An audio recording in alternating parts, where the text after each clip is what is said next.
रोशनियों गर्मियान तार दूना हिलाओ शर्मिंदियान। দিনের কথা, কোরআন ও হাদিসের কথা। আহলে কোরআনের মজলিসের মধ্যে দুই জিনিস আছে, একটা হলো তাপ, আরেকটা হলো আলো। যারা যত কাছে আসবে তারা ওই আলো পাবে, তাপও পাবে। তাপ যখন অন্তরের মধ্যে লাগবে, আল্লাহ রাব্বুল আলামিন অন্তরকে জিন্দা বানাইয়া দিবে। ওই কথাই রাসূল কারীম সাল্লাল্লাহু আলাইহি ওয়াসাল্লাম বলেছেন, আলাইকুম বিমাজালাসাতিল উলামা ওয়া ইসতিমা'i কালামিল হুকামা ফাইন্নাল্লাহা তাআলা ইউহিল কলবাল মাইয়িতা বিনূরিল হিকমা। দ্বীনি মজলিসে বসো, উলামায়ে কেরামের মজলিসে বসো। রব্বুল আলামিন এই উলামায়ে কেরামের মজলিসের কারণে, দ্বীনি আলোচনার কারণে আল্লাহ সুবহানাহু ওয়া তাআলা তোমার মরা অন্তরটাকে জিন্দা করে দিবে। মরা অন্তরটা যখন জিন্দা হয়ে যাবে, তখন আমলের শখ, আমলের মহব্বত, আমলের আজমত জানা অনুযায়ী মানার জন্য আল্লাহ রাব্বুল আলামিন দিল তৈরি করে দিবে। আর যখন নাকি জানা অনুযায়ী মানার যখন নাকি দিল যখন তৈরি হয়ে যায়, ওই মানুষটা রব্বুল আলামিনের দরবারে সে ফেরেশতার চাইতে দামি হয়ে যায়। আজমালাইক বাহরাদারি ওয়াজবাহাইম নিজাহাম বগজারাজ হাজে বাহাইম কাজমালাইক বগজারি। মানুষ, তোমার মধ্যে দুইটা জিনিস আছে, একটা হলো পশুত্বের স্বভাব আছে, আর একটা হলো তোমার মধ্যে ফেরেশতার গুণ আছে। তুমি যদি পশুত্বের স্বভাব যদি নাকি বর্জন করো, আর যদি ফেরেশতাদের গুণটা যদি অর্জন করো, আল্লাহ রাব্বুল আলামিন তোমাকে ফেরেশতার চাইতে দামি বানাই দিবে। এই জন্য দামি হওয়ার জন্য, আল্লাহ রাব্বুল আলামিনের কাছে দামি হওয়ার জন্য, আল্লাহ রাব্বুল আলামিনের কাছে সম্মানী হওয়ার জন্য টাকা পয়সার দরকার হয় না, জায়গা জমিনের দরকার হয় না। টাকা পয়সা নাই, জায়গা জমিন নাই, ধন সম্পদ নাই, কিচ্ছু নাই, কিন্তু রব্বুল আলামিনের কাছে সে দামি। আল্লাহু আকবার। কেমন দামি? বলে সে জমিনে চলে, তার পায়ের আওয়াজ আরশ থেকে শোনা যায়। এত দামি, এত দামি, এত দামি, এত দামি, এত দামি। দুনিয়ার মানুষ, আশপাশের মানুষ চিনে না, বাড়িওয়ালা চিনে না, সব সমাজে চিনে না, গ্রামে চিনে না। আল্লাহু আকবার। তাকে দেশের বাইরে চিনবে তো দূরের কথা, তার ইউনিয়নের মধ্যে তাকে চিনে না, তার সমাজের মধ্যে অনেকে চিনে না, কিন্তু আসমানের বাসিন্দা ফেরেশতারা তাকে কিন্তু চিনে। হযরত আবু যর গফারী রাদিয়াল্লাহু তাআলা আনহু রাসূল কারীম সাল্লাল্লাহু আলাইহি ওয়াসাল্লামের বিখ্যাত একজন সাহাবী ছিল। একবারে জীর্ণ শীর্ণ অবস্থা, ঘর বাড়ি তার ছিল না, একেবারে দুর্বল অবস্থার একজন সাহাবী। রাসূল কারীম সাল্লাল্লাহু আলাইহি ওয়াসাল্লামের দরবারে জিবরিল আলাইহিস সালাতু ওয়াস সালাম আসলেন। আবু যর গফারী ওই দিক থেকে আসতেছে। জিবরিল আলাইহিস সালাতু ওয়াস সালাম বলে, এ তো আবু যর, তার বাড়ি হলো গফার বংশ, গফার হলো তার বংশ, ইয়ামান হলো তার বাড়ি। রাসূল কারীম সাল্লাল্লাহু আলাইহি সাল্লাম বলে, জিবরিল, এই আবু যর তুমি থাকো আসমানে, আবু যর থাকে সে মদিনাতে জমিনে। একজন জীর্ণ শীর্ণ একজন সাহাবী, তুমি যে তার নামও জানো, তার বংশও জানো, তার দেশের বাড়ি কোথায় সেটাও তুমি জানো, কিভাবে তুমি জানো? জিবরিল আলাইহিস সালাম বলেন, ইয়া রাসূলুল্লাহ, আমি জানি শুধু তাই না, আমি যেমন নাকি জানি আসমানের ফেরেশতারা আবু যরকে দুনিয়াওয়ালাদের চাইতে বেশি চিনে। বলে কারণ কি, তার মধ্যে কি গুণ আছে? বলে দুইটা গুণ, লিসগরিহি ফি নাফসিহি ওয়া কাতরাতি তিলাওয়াতিহি কুল হুয়াল্লাহু আহাদ। বলে গুণ হলো দুইটা, নিজেকে ছোট মনে করে, নিজেকে ছোট মনে করে, নিজেকে ছোট মনে করে, নিজেকে বড় মনে করে না। অহংকার তার মধ্যে নাই, ধনের অহংকার তার মধ্যে নাই, জনের অহংকার তার মধ্যে নাই, ক্ষমতার অহংকার তার মধ্যে নাই, শিক্ষার অহংকার তার মধ্যে নাই। নিজেকে নিজে ছোট মনে করে, আর সে সুযোগ পাইলে বেশি বেশি করে কুল হুয়াল্লাহু আহাদ, আল্লাহুস সামাদ লাম ইয়ালিদ ওয়া লাম ইউলাদ ওয়া লাম ইয়াকুল লাহু কুফুয়ান আহাদ কুল হুয়াল্লাহু আহাদ আল্লাহুস সামাদ লাম ইয়ালিদ ওয়া লাম ইউলাদ ওয়া লাম ইয়াকুল লাহু কুফুয়ান আহাদ। বেশি বেশি কুল হুয়াল্লাহ করে। এই কুল হুয়াল্লাহর তেলাওয়াত এই আবু যরকে আসমানওয়ালার কাছে পরিচিত করে দিয়েছে। এই জন্য আমার ভাইরা, আমার আপনার জিন্দেগি আল্লাহ রাব্বুল আলামিন যে জীবনটা আমাকে দিয়েছে, বড় দামি সময়, বড় দামি এক একটা মুহূর্ত, বড় দামি। এই সময়টা যেন নষ্ট না হয়, সময়টা যেন বেকার না যায়, সময়টা যেন অযথা যেন নষ্ট না হয়। সময়টাকে কাজে লাগানো, সময়টাকে কাজে লাগানো, এক একটা মুহূর্তকে কাজে লাগানোর জন্য আল্লাহ রাব্বুল আলামিনের কাছে দোয়া করা দরকার, আল্লাহ রাব্বুল আলামিনের কাছে চাওয়া দরকার, আল্লাহ আমার একটা মুহূর্ত যেন বেকার না কাটে। এই জন্য হাদিস শরীফের মধ্যে রাসূল করিম সাল্লাল্লাহু আলাইহি ওয়াসাল্লাম ইরশাদ ফরমান, জান্নাতীরা জান্নাতে যাওয়ার পরে, জান্নাতীরা জান্নাতে যাওয়ার পরে কোন জিনিসের জন্য আফসোস করবে না, আফসোস করবে ওই সময়টার জন্য যে সময়টা সে বেকার কাটাইছে, যে সময়টা সে কাজে লাগায় নাই, ওই সময়টার জন্য সে আফসোস করবে। একবার সুবহানাল্লাহর ফজিলত সে যখন নাকি তার সামনে আসবে, আলহামদুলিল্লাহর ফজিলত যখন তার সামনে আসবে, লা ইলাহা ইল্লাল্লাহর ফজিলত যখন তার সামনে আসবে, তখন সে বসে বসে আফসোস করবে, আরে আমার জীবনের কত সময় আমি মোবাইলের পিছনে দিয়ে দিছি। আমি যদি এই সময়টা যদি মোবাইলের পিছনে না দেয়া আমি যদি তাসবিহ লইয়া যদি পড়তাম, সুবহানাল্লাহি ওয়া বিহামদিহি সুবহানাল্লাহিল আযীম, সুবহানাল্লাহি ওয়া বিহামদিহি সুবহানাল্লাহিল আযীম ওয়া বিহামদিহি আস্তাগফিরুল্লাহ ওয়া আতুবু ইলাইহি। আমি যদি জিকিরের মধ্যে যদি আমার সময়টা যদি নাকি কাটাইতে পারতাম, আল্লাহর ধ্যানের মধ্যে যদি আমার সময়টা কাটাইতে পারতাম, তাহলে কিয়ামতের ময়দানে আমি ধনী হয়ে যাইতাম। আমার ভাইরা, দুনিয়াতে মানুষ ধনী হয় ধনের দ্বারা, টাকা পয়সার দ্বারা মানুষ ধনী হয়। আখিরাতের মধ্যে দুনিয়ার টাকা পয়সা চলে না। আখিরাতের একটা মুদ্রা, ওই এক মুদ্রার নাম সেটা হলো নেকামল। সেটা কি? নেকামল। এই জন্য দুনিয়াতে যার টাকা পয়সা আছে তাকে ধনী বলে, আখিরাতের মধ্যে যার নেক আছে সে হলো ধনী। এই জন্য রব্বুল আলামিন কোরআনে কারিমে ইরশাদ ফরমান, ইদা ওয়াকাতিল ওয়াকিআ লাইসা লিওয়াকাতিহা কাযিবা খাফিযাতুর রাফিআ। কিয়ামত যখন হবে, আর আল্লাহ রাব্বুল আলামিন বলেন কিয়ামত যে হবে এটা নিশ্চিত, এটা কোনো মিথ্যার বিষয় না। কিয়ামত হবে, কিয়ামত নিশ্চিত, কিয়ামত হবে। তবে শোনো অবস্থা কি হবে, খাফিযাতুর রাফিআ। কিয়ামত যখন হবে তখন অনেক নিচু নিচু হয়ে যাবে, অনেক উঁচু নিচু হয়ে যাবে। এক তো সমুদ্রের তলদেশ এটা নিচু, পাহাড় উঁচু, সেই সমুদ্রের তলদেশ পাহাড় চূর্ণ বিচূর্ণ হইয়া সমুদ্র ভরাট হয়ে যাবে, মাটির সাথে তোর সাথে মিলে যাবে। এই জন্য নিচু উঁচু হয়ে গেছে। সমুদ্রের তলা ছিল নিচু, হয়ে গেছে উঁচু, পাহাড় ছিল উঁচু, হয়ে গেছে নিচু। এরকম তো হবে, উঁচু নিচু হয়ে যায়।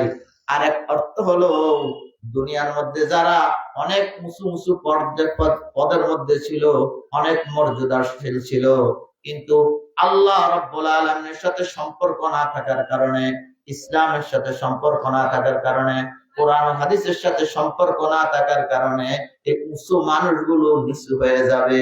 আরেকজনকে দেখা গেছে সে একবারে সাধারণ মানুষ, লেবার পারসন, দেখা গেছে এই লোকটা একেবারে রিকশাওয়ালা, একবারে দিনমজুর, ঠেলা গাড়ি চালায়, কিন্তু লোকটার কপালের মধ্যে সেজদা ছিল। 5 ওয়াক্ত যখন নাকি মসজিদে আজান হয়, আজানের সাথে সাথে লোকটা মসজিদে হাজিরা দেয়। যখন অবসর পায় তখন তার জিহ্বাটাকে আল্লাহ রাব্বুল আলামিনের জিকির দ্বারা সে লাড়ে, আল্লাহু আল্লাহ, আল্লাহু আল্লাহ, আল্লাহু আল্লাহ, আল্লাহু আল্লাহ। জিহ্বাটাকে লাড়ে, আল্লাহ রাব্বুল আলামিনের জিকির দ্বারা জিহ্বাটাকে সে লাড়ে। সে জিহ্বা এদিকে লাড়ে, ওইদিকে রব্বুল আলামিনের আরশ পর্যন্ত লড়ে। আল্লাহু আকবার। বান্দা যখন কালমা পড়ে লা ইলাহা ইল্লাল্লাহ, আরশ আজিমের সামনে খুঁটি আছে, বলে খুঁটিটা তখন লড়তে থাকে। জিজ্ঞাসা করা হয়, খুঁটি তুমি লড়ো কেন? বলে যে কালমা পড়লো তাকে এখনো মাফ করা হয় নাই, এই জন্য আমি লড়তেছি। মুমিনের এই জিহ্বা লড়ানোর দ্বারা আল্লাহ রাব্বুল আলামিন আরশ পর্যন্ত লড়ে, আরশের আশপাশ লড়ে। আমার ভাইরা, মানুষটা যদিও নাকি দুর্বল হয়, মানুষটা যদিও নাকি একেবারে গরিব হয়, কিন্তু এই মানুষটা আল্লাহ রাব্বুল আলামিনের কাছে এত দামি, এত দামি। পরকালে একজন পয়সাওয়ালা, একজন ক্ষমতাওয়ালা যে মর্যাদাতে পৌঁছতে পারবে না, একজন রিকশাওয়ালা তার চাইতে উঁচু মর্যাদাতে পৌঁছে যাইতে পারে কি পারে না? এই জন্য আমার ভাইরা, আল্লাহ রাব্বুল আলামিন যে জিনিস আমাদেরকে দিয়েছেন দুনিয়ার মধ্যে, ওই জিনিসটাকে আমরা যেন কাজে লাগাইতে পারি। দুনিয়ার মধ্যে রব্বুল আলামিন আমাকে দুই জিনিস দিয়েছে, একটা হলো সম্পদ, আরেকটা হলো সন্তান। দিয়েছে দুই জিনিস। এই দুনিয়ার নামে হলো দুই জিনিসের নাম, একটার নাম হলো সন্তান, আর একটার নাম হলো সম্পদ। এই পৃথিবীর মধ্যে, এই দুনিয়ার মধ্যে এই দুই জিনিস ছাড়া তৃতীয় কোনো জিনিস পাওয়া যাবে না। আপনি যেদিকে যাবেন হয়তো সন্তান পাবেন, নয়তো সম্পদ পাবেন, তৃতীয় কোনো জিনিস নাই। আসেনি, দেখাইতে পারবেন? আপনি যেটাই ধরবেন এটা হয়তো সন্তানের আওতায় যাবে, নয়তো সম্পদের আওতায় যাবে। আপনি যে সামনে যে বাসটা দেখতেছেন, এটা সম্পদ। এটা কি বলেন না? এটা কি সম্পদ? সম্পদ কাকে বলে? সম্পদ কাকে বলে? সম্পদ বলে যেটা খরিদ করতে টাকা লাগে আর যেটা বিক্রি করলে টাকা পাওয়া যায়, এটার নাম কি? এই বাসটা খরিদ করতে টাকা লাগবে কি লাগবে না? হ্যাঁ, লাগবে। আর বিক্রি করলে কিছু পাওয়া যাবে কি যাবে না? একবারে একটা খড়কুটা থেকে নি, এটা সম্পদ। এগুলো কি? আর আমরা যারা সামনে বসা আছি, আমরা হলাম সন্তান। আমরা হলাম কি? এই দুই জিনিস দিয়ে রব্বুল আলামিন আমাদেরকে পরীক্ষা করতেছেন। এজন্য রব্বুল আলামিন বলেন, লা তুলহিকুম আমওয়ালুকুম ওয়ালা আওলাদুকুম আন যিকরিল্লাহ ওয়া মান ইয়াফআল যালিকা ফাউলাইকা হুমুল খাসিরুন। রব্বুল আলামিন বলে, দুনিয়াওয়ালা, দুই জিনিস দিয়ে আমি তোমাদেরকে পরীক্ষা করব। খবরদার, খবরদার, এই দুই জিনিস যেন তোমাকে আল্লাহ থেকে যেন ফিরাইয়া না রাখে। এই দুই জিনিস যেন তোমাকে আল্লাহ থেকে যেন গাফেল না করে।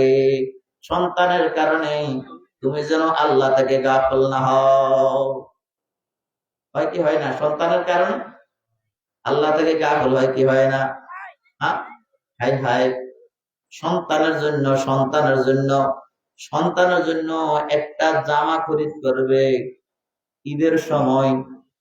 ঈদের সময় সন্তানের জন্য একটা জামা খরিদ করবে, সন্তানের জন্য একটা গেঞ্জি খরিদ করবে।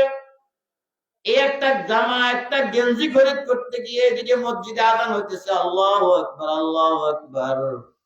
আমি একটা জামা কেনার জন্য, একটা স্যান্ডেল কেনার জন্য, একটা জুতা, এক জোড়া জুতা কেনার জন্য মসজিদের আযান বাদ দিয়ে দিছি, আমি দোকানে মগ্ন। এরকম মা বাবা, এরকম অভিভাবক আছে না? না, সন্তানকে খুশি করবে। এক জোড়া জুতা কিনলে, এক জোড়া জুতা কিনলে বাড়িতে নিয়ে যখন নাকি সন্তানের হাতে দিবে, সন্তান খুশি হয়ে যাবে, বাবা আমার জন্য জুতা নিয়ে আসছে। কিন্তু বাবা এই কথা চিন্তা করে না যে আমি নামাজ পড়ে তো আমি জুতাটা কিনতে পারি। কিন্তু দেখা গেছে এই সন্তানটাকে খুশি করার জন্য, একটা গেঞ্জি কেনার জন্য এখন নামাজ ছাড়ে দিছে। এখন যে নামাজ ছাড়ি দিয়া অথবা জমাত চলে গেছে, এই যে আল্লাহকে যে নারাজ করছে, আল্লাহ যে নারাজ হয়ে গেছে তার খবর না। এই জন্য লা তুলহিকুম আমওয়ালুকুম ওয়ালা আওলাদুকুম আন যিকরিল্লাহ। খবরদার, খবরদার, তোমার সন্তান এবং তোমার সম্পদ, এই দুই জিনিস যেন তোমাকে আল্লাহ থেকে যেন গাফেল না করে। আমার ভাইরা, এই সন্তানকে খুশি করার জন্য আল্লাহু আকবার, দেখেন না কত কিছু করে মা বাবা। একটা ছেলে, একটা মেয়ে, ছেলে বিয়ে করাইবে, মেয়েরে বিয়ে দিবে। এখন ছেলের জন্য, মেয়ের জন্য, বিয়ের জন্য কত বিরাট আয়োজন, কি বলেন? কত বড় গেট, মেয়েটা খুশি হবে, মেয়ের কে যেখানে বিয়ে দিতেছে বরযাত্রী যারা আছে বরপক্ষ এরা খুশি হবে। এদেরকে খুশি করার জন্য, এই সন্তানকে খুশি করার জন্য আমি আমার কি করতেছি একটু চিন্তা করেন না? আমাদের বিয়েগুলোর মধ্যে কি হইতেছে, আমাদের বিয়ে শাদী গুলোর মধ্যে কি হইতেছে কারো তো জানার বাহিরে নাই। দিন দিন শুধু আমাদের শুধু অবনতি হচ্ছে, ইসলামের দিক দিয়ে শুধু অবনতি হচ্ছে, শুধু অবনতি হচ্ছে। যেটা 10 বছর আগে ছিল না, এখন 10 বছর পরে যোগ হইতেছে। কি যোগ হইতেছে? শুধু আল্লাহকে নারাজ করার ব্যবস্থা, শুধু আল্লাহকে নারাজ করার ব্যবস্থা শুধু যোগ হইতেছে। দিন দিন শুধু আল্লাহকে নারাজ করার ব্যবস্থা শুধু যোগ হইতেছে, আল্লাহকে নারাজ করার ব্যবস্থা শুধু যোগ হইতেছে। আমার ভাইরা, আল্লাহকে নারাজ করে এই পৃথিবীর মধ্যে কেউ শান্তি অর্জন করতে পারে না। যে যতই চেষ্টা করবে আল্লাহকে নারাজ করবে, আল্লাহ যদি নারাজ হয় আমার জীবনে শান্তি আসতে পারে না। যে যাই করি, তবে সিদ্ধান্ত নিতে হবে আমার আল্লাহ এবং আমার রাসূল যেন আমার উপরে নারাজ না হয়। আপনি মেয়ের বিয়ে দিবেন, মেয়েকে বিয়ে দিবেন, ছেলেকে বিয়ে করাবেন, অসুবিধা কোথায়? এটা তো একটা ইবাদত, এটা তো একটা সুন্নাত। রাসূল কারীম সাল্লাল্লাহু আলাইহি ওয়াসাল্লাম বলেন, আন-নিকাহু মিন সুন্নতি, বিবাহ শাদী এটা হলো আমি নবীর সুন্নাত, এটা হলো সুন্নাত। কিন্তু এই সুন্নতটাকে আজকে আযাব বানাই ফেলছি, সুন্নতটাকে আজকে আযাব বানাই ফেলছি। ছেলেকে তেলাই দেওয়ার জন্য মেয়ের পক্ষ থেকে এক দল যায়, ছেলেকে তেলাই দেওয়ার জন্য মেয়ের পক্ষ থেকে এক দল যায়, আবার মেয়েকে তেলাই দেওয়ার জন্য ছেলের পক্ষ থেকে এক দল যায়। ওখানে যে মাখামাখিটা হয়, আল্লাহু আকবার। সর্বপ্রথম কথা হলো, এই যে ছেলেটাকে যে তেলাই দেওয়া হচ্ছে, ইসলামে কি ছেলেকে রং দিয়ে তেলাই দেওয়ার কোনো বিধান আছে? বলেন না। ছেলেকে রং দিয়ে তেলাই দেওয়ার বিধান ইসলামে তো ছেলেকে রং দিয়ে তেলাই দেওয়ার কোনো বিধান নাই। আমি সর্বপ্রথম এখানেই কি করলাম? লঙ্ঘন করলাম আল্লাহর হুকুম। মেয়ের ব্যাপারে মেয়েকে তেলাই দেওয়ার জন্য এই যে বর পক্ষ থেকে যারা যায়, এদের মধ্যে অনেক সময় পুরুষ যায়। এখন এই তেলাই অনুষ্ঠানের মধ্যে এই মেয়েটাকে তেলাই দেওয়ার জন্য দেখা যায় ছেলের পক্ষ থেকে বেগানা পুরুষ যারা আছে এরা যায়। মেয়ের পক্ষে মেয়ের আত্মীয় স্বজনের মধ্যে কোন সময় দুলাভাই আসে, কোন সময় খালতো ভাই আসে, কোন সময় খালতো ভাই আসে, কোন সময় এরকম আশপাশের লোকজন আসে। পুরুষেরা এই মেয়েটাকে তেলাই দেয় যারা মেয়ের জন্য মহরম না, এরা না মহরম, এরা গায়রে মহরম। গায়রে মহরম হওয়ার কারণে এই যে এরা যে তেলাই দিচ্ছে, এদের সাথে যে দেখা সাক্ষাৎ হচ্ছে, সবগুলো কবিরা গুনাহ হইতেছে। সবগুলো কি হইতেছে? সবগুলো কবিরা গুনাহ হইতেছে। এখন এই গুনাহ দিয়ে যদি নাকি আমার এই বিবাহ যদি নাকি হয়, আমার বিবাহ অনুষ্ঠান যদি নাকি গুনাহ দিয়ে যদি নাকি শুরু হয়, তাহলে আমি এর ভবিষ্যৎ এর দ্বারা আমি উপকৃত কিভাবে হব, কিভাবে আমি উপকৃত হইতে পারবো? অথচ রব্বুল আলামিন বলেন, ওয়ামিন আয়াতিহি আন খালাকা লাকুম মিন আনফুসিকুম আজওয়াজাল লিতাসকুনু ইলাইহা। রব্বুল আলামিন বলেন, আমি আল্লাহ রব্বুল আলামিনের নিদর্শন মধ্যে থেকে এটা হলো এক নিদর্শন যে তোমাদের মধ্য থেকে তোমাদের বিবিদেরকে, তোমাদের স্ত্রীগণকে আমি সৃষ্টি করেছি। রব্বুল আলামিন বলেন কেন? বলে লিতাসকুনু ইলাইহা, তোমরা একে অপরের কাছে যায়া প্রশান্তি লাভ করবে। আমার ভাইয়েরা, এখন দেখা যায় বিয়ের পরে শুধু অশান্তি আর অশান্তি আর অশান্তি। রব্বুল আলামিন বলেন বিয়ে শাদীর দ্বারা হবে শান্তি, কিন্তু আমরা দেখি বেশিরভাগ এই দাম্পত্য জীবনে আত্মীয় স্বজনের মধ্যে এই ছেলের পক্ষ আর মেয়ের পক্ষ বেশিরভাগ দেখা যায় অশান্তির পরিমাণ বেশি শান্তির তুলনায়। এবার শান্তি বেশি না অশান্তি বেশি? কেন? আল্লাহু আকবার। একটু সামনের দিকে আসলে পিছনে যারা আছে ওনারা একটু বসতে মনে হয় সুবিধা হবে। লা ইলাহা ইল্লাল্লাহ, লা ইলাহা ইল্লাল্লাহ, লা ইলাহা ইল্লাল্লাহ, লা ইলাহা লা ইলাহা ইল্লাল্লাহু মুহাম্মাদুর রাসূলুল্লাহ। এজন্য রব্বুল আলামিন বলেন, লা তুলহিকুম আমওয়ালুকুম ওয়ালা আওলাদুকুম আন যিকরিল্লাহ। দুই জিনিস দিয়ে পরীক্ষা করব। এক নম্বর হলো মাল, এক নম্বর হলো সম্পদ। এক নম্বর কি? এই জন্য আমার ভাইরা, আল্লাহ রাব্বুল আলামিন মালের কথা এই জন্য আগে বলেছেন। বেশিরভাগ গুনাহ মালের কারণে হয়ে থাকে, সম্পদের কারণে হয়ে থাকে। যদি নাকি সম্পদ কম হয় তাহলে অত গুনাহ হয় না। সম্পদ বেড়ে গেলে যত যেই পরিমাণ গুনাহ বাড়ে, সম্পদ বাড়লে যেই পরিমাণ গুনাহ বাড়ে, ওই পরিমাণ গুনাহ সম্পদ যদি কম হয় ওই সময় হয় না। আপনারা একটু দেখেন, আশপাশে দেখেন, যে সমস্ত গুনার কাজগুলো যেখানে হয়, কারা হয়? যাদেরকে রব্বুল আলামিন সম্পদ দিয়েছে তাদের থেকেই হয়। সম্পদ যার আছে সেই সম্পদের কারণে গুনাহ করে। মেয়ের বিয়ের মধ্যে, ছেলের বিয়ের মধ্যে যত অপচয়, যত রকমের অন্যায়, কাদের থেকে বেশি হয়? যাদেরকে রব্বুল আলামিন সম্পদ বেশি দিয়েছে। ঠিক না ব্যাঠিক? নারাজ হইবেন আপনারা? আপনারা নারাজ হইবেন? যাদেরকে সম্পদ বেশি দিয়েছে তাদের মধ্যেই এই গুনাহটা বেশি হয়। অথচ সম্পদ দিয়েছে কে? এই সম্পদ কি জন্য দিয়েছে? আল্লাহকে নারাজ করার জন্য। এই জন্য রব্বুল আলামিন বলেন, লা তুলহিকুম আমওয়ালুকুম। এক নম্বরে মালের কথা বলেছে, সম্পদের কথা বলেছে। সম্পদ পায়া আমি আল্লাহর নাফরমানি করিও না। সম্পদ পায়া আমি আল্লাহ থেকে গাফিল হইও না। সম্পদ পায়া আমি আল্লাহ রাব্বুল আলামিনকে ভুলিয়া যাইও না। এই সম্পদ আমি আল্লাহ রাব্বুল আলামিন দিয়েছি, দুনিয়ার কেউ দেয় নাই। দুনিয়ার কেউ সম্পদ দিতে পারে না। সম্পদ কে দেয়? বখত দৌলত বকারে দানি নিস, বখত দৌলত বকারে দানি নিস, জুজবতাই দে আসমানি নিস। আসমানি শক্তি ছাড়া, উপরের আল্লাহ রাব্বুল আলামিনের দয়া ছাড়া কেউ সম্পদ পাইতে পারে না। ঠিক না ঠিক? এই জন্য রব্বুল আলামিন বলেন, সম্পদ আমি আল্লাহ রাব্বুল আলামিন দিয়েছি। প্রত্যেকটি সম্পদের পিছনে আমি আল্লাহ রাব্বুল আলামিনের হুকুম আছে। এই সম্পদটা তুমি কিভাবে উপার্জন করবা, সম্পদটা কিভাবে আবার ব্যয় করবা, রব্বুল আলামিন এই ব্যাপারে প্রশ্ন করবেন হাশরের ময়দানে। এই প্রশ্নের উত্তর যতক্ষণ পর্যন্ত দিতে পারবে না, এক কদম সামনে যাইতে পারবে না। এই জন্য রব্বুল আলামিন আমাদেরকে সতর্ক করতেছেন, লা তুলহিকুম আমওয়ালুকুম।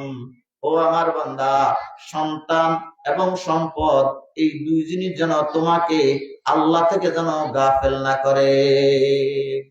সম্পদ পায়া তুমি আল্লাহকে ভুলিয়া যাও না। সম্পদ পায়া আল্লাহকে ভুলে যাওয়ার এক করতে হলো সম্পদ উপার্জনের সময়, উপার্জন যখন করবা তখন তুমি আল্লাহকে ভুলবা না। কিভাবে সম্পদ উপার্জন করতে বলেছে সেইভাবে উপার্জন করো। কোন পন্থায় উপার্জন করতে বলেছে সেই পন্থায় উপার্জন করো। সুদকে রব্বুল আলামিন হারাম করেছেন। সুদকে কি করেছেন? হারাম না হালাল? ওয়া হারামার রিবা। সুদ কি? বলেন না, সুদ কি? হারাম। কিন্তু আজ আম হয়ে গেছে সুদ, ঘরে ঘরে সুদ আম হয়ে গেছে। বিভিন্ন কায়দায় আমাদের ওখানে, আমাদের সমাজের মধ্যে সুদ চলছে, সুদের লেনদেন চলছে। এবার আছে না নাই? কি একজনের জমিন নেই, কি নেই? ওর জমিন নেই, নিজের কোনো জমিন নেই। এই আরেকজনের কাছ থেকে টাকা নিছে, ওই আধাখানি জমিন, জমিনের বিনিময়ে এই 50,000 টাকা, এই 50,000 টাকা আপনার কাছ থেকে আপনাকে দিলাম, বিনিময়ে আটকানি জমিনের বছরে আমাকে দাম দিবেন 20 টাকা। জমিন কই? জমিন নেই। জমিন কি? জমিন এরকম এরকম কিছু লেনদেন আমাদের সমাজে আছে না নাই?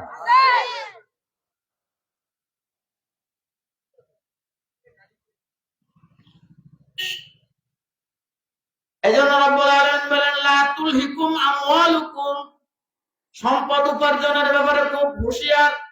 সম্পদ উপার্জন করতে হুঁশিয়ার। আমি আল্লাহকে ভুলিয়ে যাইও না। যে আল্লাহকে ভুলে সে তো আল্লাহর হুকুম বলছে, এই জন্য সুদকে রব্বুল আলামিন হারাম করছে, সে সুদের কারবারে লেগে গেছে। আছে না নাই? হ্যাঁ, টাকা দিছি 1 লাখ, ওই টাকা টাকা থাকবে। আমাদের বছরে দাম দিবেন 10 মণ 20 মণ, কি টাকা টাকা ঠিক থাকবে? বছরে দাম দিবে কি 20 মণ। এরকম ভাবে সুদের কারবারের সাথে আমরা লাগিয়ে গেছি। রব্বুল আলামিন এর জন্য আমাদেরকে সতর্ক করেছেন, লা তুলহিকুম আমওয়ালুকুম, সম্পদের ব্যাপারে আল্লাহকে ভুলিও না। সম্পদের ব্যাপারে আল্লাহকে ভুলনের 1 নম্বর সূরত হলো সম্পদ উপার্জনের সময় আল্লাহকে ভুলিও না। রব্বুল আলামিন যে পর্যায়ে যে পন্থায় তোমাদেরকে উপার্জন করতে বলেছে সেই পন্থায় উপার্জন করো। যে পন্থায় উপার্জনে নিষেধ করেছে তুমি যদি ওই পন্থা যদি অবলম্বন করো, তাহলে তুমি ভুলে গেছো কাকে? কাকে বলছো? এই জন্য মাহবুব আমাদেরকে সতর্ক করেন, লা তুলহিকুম আমওয়ালুকুম, উপার্জনের ক্ষেত্রে আমি আল্লাহকে ভুলিও না, অর্থাৎ আমি আল্লাহ রাব্বুল আলামিনের বিধান লঙ্ঘন করিও না। 2 নম্বরে আবার এই সম্পদ যখন নাকি খরচ করবা, খরচের মধ্যে আল্লাহর বিধান আছে না নাই? যেভাবে খরচ করলে আল্লাহ রাব্বুল আলামিন রাজি হবে, তোমাকে ওইভাবেই খরচ করতে হবে। তোমাকে রব্বুল আলামিন সম্পদ দিয়েছে, এই সম্পদের 40 ভাগের 1 ভাগ প্রতি বছর যখন শেষ হয়ে যায়, প্রতি বছরে তুমি 40 ভাগের 1 ভাগ আল্লাহর রাস্তায় যাকাত হিসেবে দিতে হবে। নামাজ যেমন ফরজ, নামাজের মতো যাকাতও তেমন ফরজ। যাকে নেশাব পরিমাণ সম্পদ রব্বুল আলামিন দিয়েছে, বর্তমান সময়ে 52.5 তোলা রূপা বা তার সমপরিমাণ মূল্য, এই সময়ের মধ্যে 60 থেকে 65 বা সর্বোচ্চ 70,000 টাকা বা এই পরিমাণ যদি কারো কাছে যদি নাকি অতিরিক্ত সম্পদ থাকে, প্রয়োজনের অতিরিক্ত সম্পদ থাকে, ওই সম্পদের উপরে তাকে যাকাত দেওয়া লাগবে যদি 1 বছর অতিক্রম হয়ে যায়। এখন যদি নাকি কারো কাছে যদি 70,000 টাকা 1 বছর অথবা 70,000 টাকার কোন সম্পদ যদি নাকি তার কাছে যদি 1 বছর অতিবাহিত হয়ে গেল, এই পরিমাণ সম্পদ যদি নাকি তার কাছে যদি নাকি থাকে, এখন আল্লাহ রাব্বুল আলামিনের হক তার সাথে জড়িত হয়ে গেছে। 1 বছর পরে 40 ভাগের 1 ভাগ তাকে যাকাত দেওয়া লাগবে।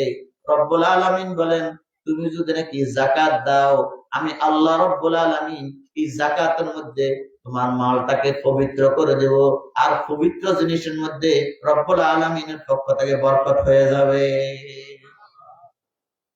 পবিত্র জিনিসের মধ্যে আল্লাহর পক্ষ থেকে কি হয়ে যাবে? বরকত হয়ে যাবে। এই জন্য যেখানে নামাজের কথা সেখানে যাকাতের কথা। ওয়াকিমুস সালাহ ওয়া আতুজ যাকাত, যেখানে নামাজ সেখানে যাকাত, যেখানে নামাজ সেখানে যাকাত। কিন্তু আফসোস, আজ মুসলমান যাকাতের কথা ভুলে গেছে। লক্ষ লক্ষ টাকার মালিক, কিন্তু যাকাত যে দিতে হবে এটা সে জানেও না। কারো কাছে জানতেও চায় না। এই জন্য আমার ভাইয়েরা, যদি যাকাত যদি নাকি না দিই, তাহলে রাসূল কারীম সাল্লাল্লাহু আলাইহি ওয়াসাল্লাম বড় ধমকি দিয়েছে। রাসূল কারীম সাল্লাল্লাহু আলাইহি ওয়াসাল্লাম শাজান আকরা, বড় বড় কালো কালো বিষাক্ত সাপ তার গলায় পেঁচিয়ে দেওয়া হবে। তার পেটের মধ্যে রাসূল কারীম সাল্লাল্লাহু আলাইহি ওয়াসাল্লাম মেরাজের রজনীতে দেখেছে, তার পেটটা অনেক বড়, মটকার মতো, কোন কোন আছে ঘরের মতো, আর ভিতরে সাপ বাহির দিয়ে দেখা যাচ্ছে। রাসূল কারীম সাল্লাল্লাহু আলাইহি ওয়াসাল্লাম জিবরিলকে জিজ্ঞাসা করলেন, এরা কারা? রাসূল সাল্লাল্লাহু আলাইহি ওয়াসাল্লামকে জিবরিল আলাইহিস সালাম বলেন, উহাউলাই আকালাতুর রিবা, এরা হলো সুদখোর, যারা সুদ খেয়েছে। এখন এই সুদের কারণে তাদের পেটের মধ্যে সাপ ঢুকিয়ে দেওয়া হয়েছে। এইভাবে সাপ তাদেরকে কিয়ামত পর্যন্ত সংবল করতে থাকবে, দংশন করতে থাকবে, আর এই আযাব তারা ভোগ করতে থাকবে। নাউযুবিল্লাহ। এজন্য রব্বুল আলামিন ডাক দিয়ে বলেন, লা তুলহিকুম আমওয়ালুকুম ওয়ালা আওলাদুকুম আন যিকরিল্লাহ। আমার বান্দারা, সম্পদ, এই উপার্জন এবং সম্পদের ব্যয়, এই দুই জিনিস যেন তোমাকে আল্লাহ থেকে যেন গাফেল না করে। টাকা তোমার হয়ে গেছে, এই জন্য তুমি টাকা যেখানে সেখানে খরচ করবা, টাকা দিয়ে তুমি উল্টাপাল্টা কাজ করবা।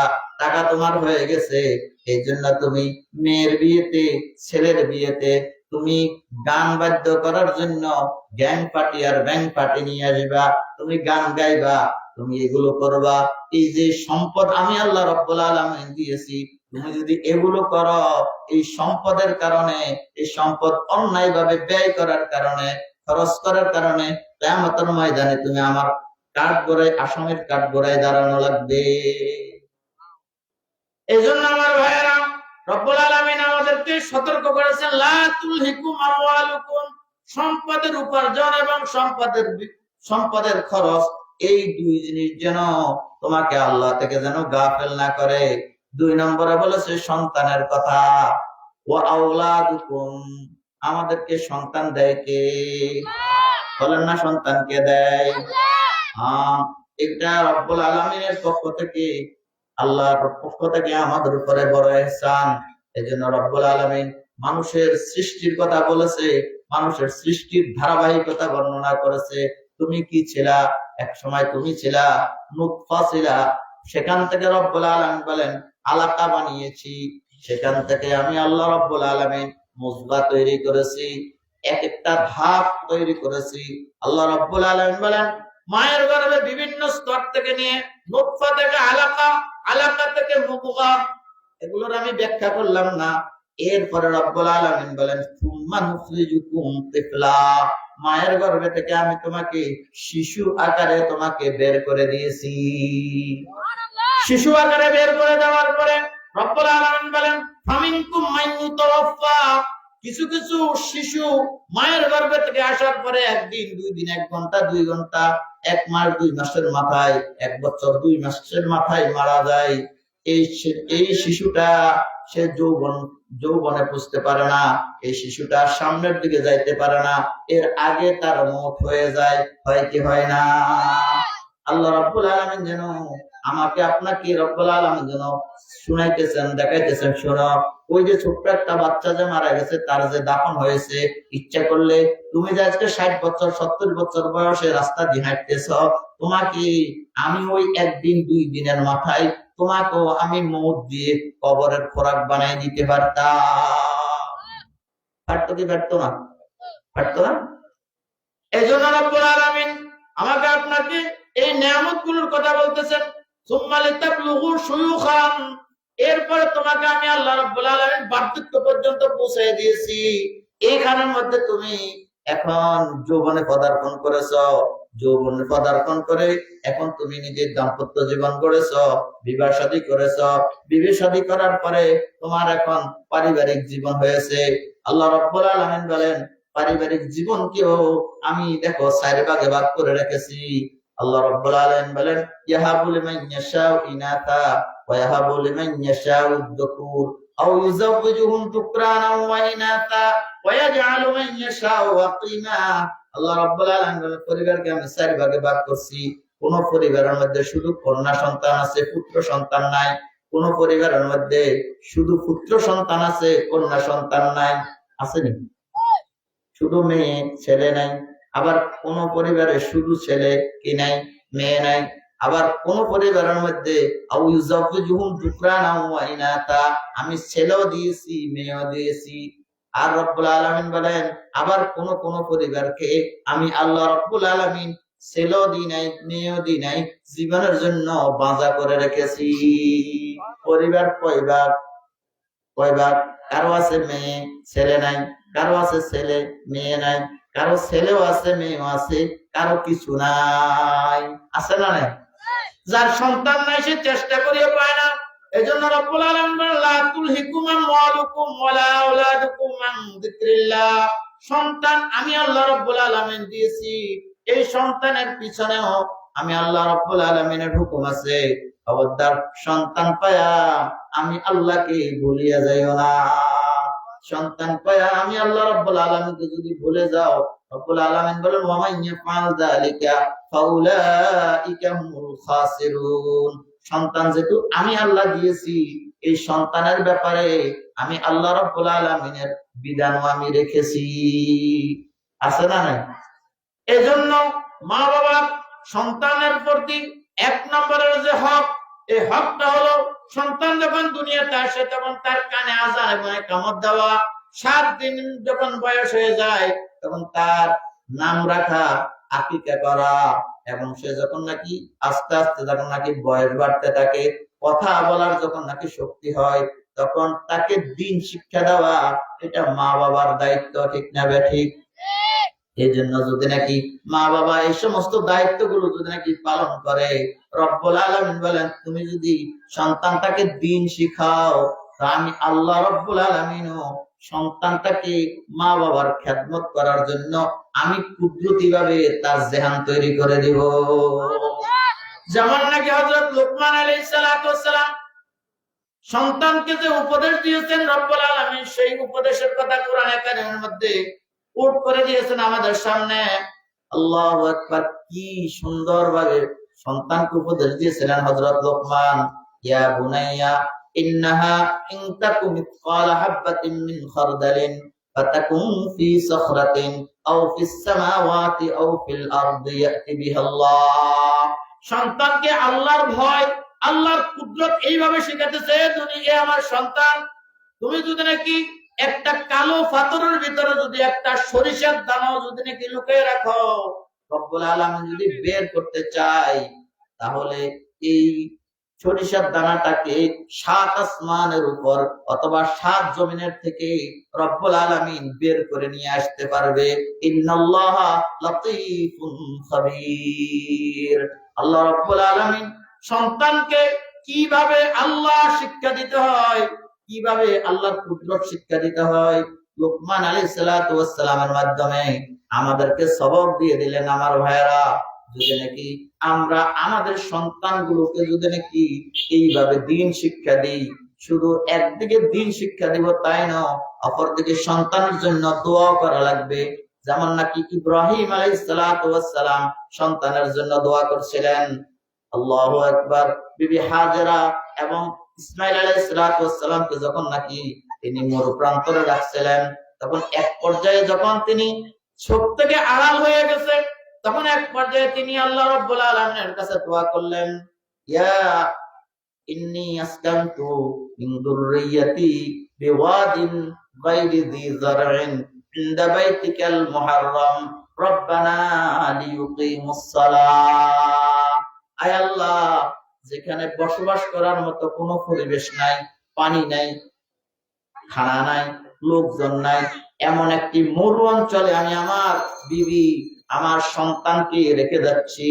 আল্লাহ, এই সন্তানেরা এখানে থাকিয়া এরা যেন তোমাকে না ভুলে, এরা যেন এখানে থাকিয়া যেন নামাজ কায়েম করতে পারে, এরা যেন নামাজি হয়। তাহলে বাবা সন্তানকে দ্বীন শিক্ষা দিবে, আল্লাহ শিক্ষা দিবে, অপরদিকে সন্তান যেন আমলি হয়, আল্লাহ রাব্বুল আলামিনের কাছে দোয়া করবে। এইভাবে যদি নাকি সন্তানের প্রতি যদি নাকি মুরব্বীরা যদি নাকি দৃষ্টি রাখে, মুরব্বীরা যদি খোঁজ খবর রাখে, তাহলে আমার সন্তান শুধু সন্তান হবে না, আমার সন্তানটাও আমার সম্পদে পরিণত হবে, আমার ইহকালীন সম্পদে পরিণত হবে, আমার পরকালীন সম্পদে পরিণত হবে। এই সন্তানের দ্বারা আমি দুনিয়াতে উপকৃত হব।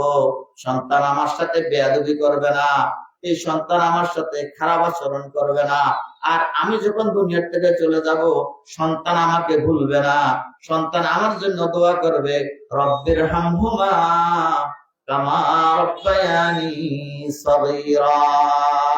এজন্য দুই জিনিস দিয়েছে, একটা হলো সন্তান, একটা হলো সম্পদ। এই দুই জিনিস দিয়েছে কে? হুকুম। এগুলোর সাথে আল্লাহ রাব্বুল আলামিনের হুকুম আছে না নাই?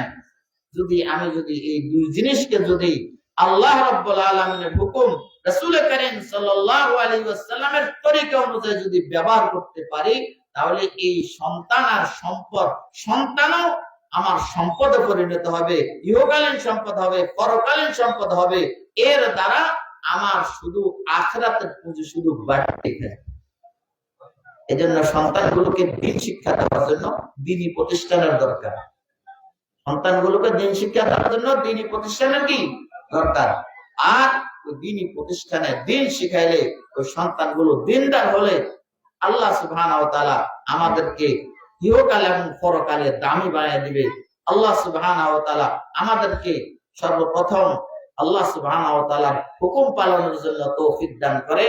আর আল্লাহ সুবহানাহু ওয়া তাআলা আমাদেরকে যে সন্তানের সম্পদ দিয়েছে, এই সন্তানের সম্পদকে কাজে লাগায়া আমাদের মৌতের পরে যে জিন্দেগি আসতেছে ওই জিন্দেগির জন্য যেন আমাদের সম্পদ আর সন্তানগুলোকে যেন তৈরি করে যেতে পারি, সেইভাবে যেন আল্লাহ তাআলা আমাদেরকে কবুল করে, বলি আমিন। ওয়া আখিরু দাওয়ানা আলহামদুলিল্লাহি রাব্বিল আলামিন। সুবহান রাব্বিকা রাব্বিল ইজ্জাতি আম্মা ইয়াসিফুন ওয়া সালামুন আলাল মুরসালিন আলহামদুলিল্লাহি রাব্বিল আলামিন। আসসালামু আলাইকুম ওয়া রাহমাতুল্লাহি ওয়া বারাকাতুহু। আলহামদুলিল্লাহ, ধন্যবাদ হযরতকে অত্যন্ত গুরুত্বপূর্ণ আলোচনা পেশ করার জন্য। আল্লাহ তাআলা আমাদেরকে যাতে হযরতের যে গুরুত্বপূর্ণ নসিহত পেশ করেছেন এর উপর আমাদের সকলকে আমল করার তৌফিক দান করুন। সকলে বলেন আমিন।